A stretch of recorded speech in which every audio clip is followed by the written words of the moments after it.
नमस्कार दोस्तों, स्वागत है आपका कंप्यूटर ज्ञान चैनल में। दोस्तों, आज के लिए एक लेटेस्ट न्यूज लेकर के आया हूं कि Bihar Beltron data entry operator का रिजल्ट जो है ये पब्लिश हो चुका है, डिक्लेयर हो चुका है। जिन दोस्तों 18, 19, 20 और 21 फरवरी 2020 को जो है टाइपिंग टेस्ट का एग्जाम दिए हैं, वो बिल्कुल जो है अपना टाइपिंग टेस्ट का रिजल्ट देख सकते हैं। आप देख सकते हैं कि ये जो है पीडीएफ में यहाँ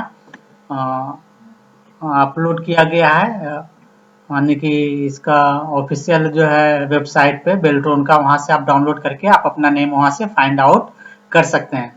इसके अलावा जो है मैं कहना चाहूंगा कि अगर इस चैनल पे आप पहली बार विजिट करें तो कृपया इस चैनल को सब्सक्राइब करें, बेल आइकॉन प्रेस करें ताकि इस तरह का तुरंत नोटिफिकेशन आप लोगों को मिल सके।